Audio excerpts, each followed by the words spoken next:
See, this might not sound like it, but I swear to you, this is about her and that this is indeed a love poem. The fact is that I do not know much about love. In fact, I do not know much about anything at all. But I've always been curious. I would always ask questions. Like the one time I asked my mother the question as to how did everything come into existence? How did we all come into existence?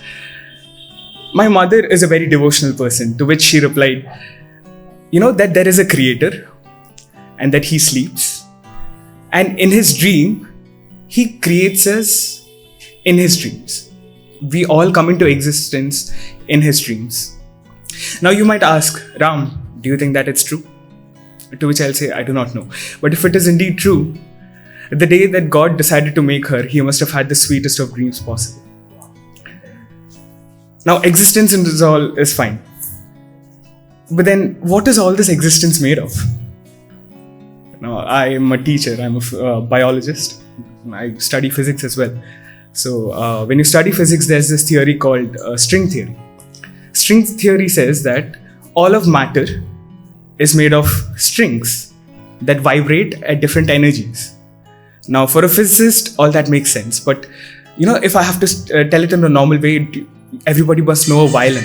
Yes, a violin has strings, and the strings, each of these strings produce a different note, a different sound. Just like that, in your subatomic particles, you have strings which vibrate at different frequencies, and hence you have different types of matter.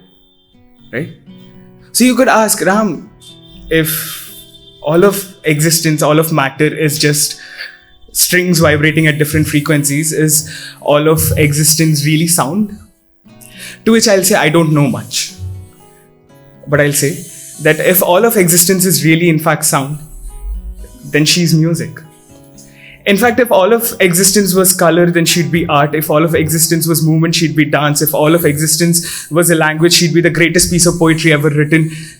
And in fact, if all of existence was just me, let's imagine all of existence was just me, then she'd be my smile.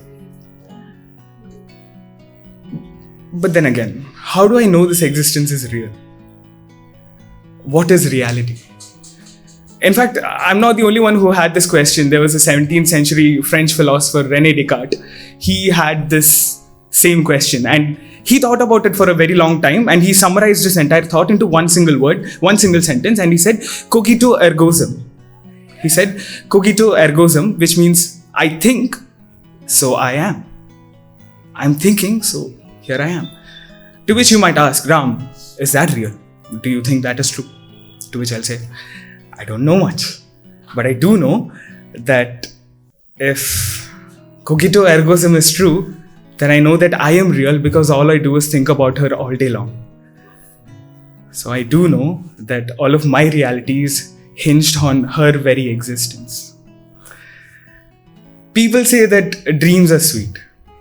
I say my reality is sweeter. You could ask me, Ram, how is your reality sweeter? There's so much misery everywhere.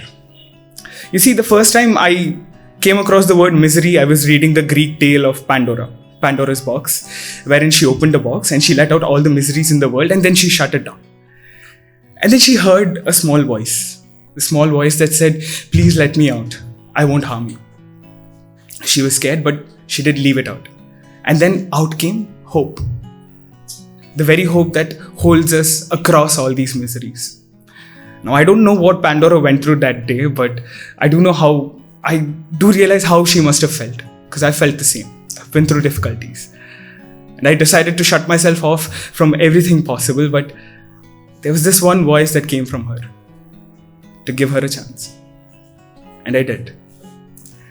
In the Greek tale of Pandora, the Greeks say that hope came out in the form of the most beautiful woman possible. I say, damn right, yes, she did. She is beautiful. Now, as I said, things are difficult. And people say that there's always light at the end of the tunnel. I just didn't realize it was her. In fact, if I knew if it was her, then I would have come running and jumping and skipping just to not lose any time with you.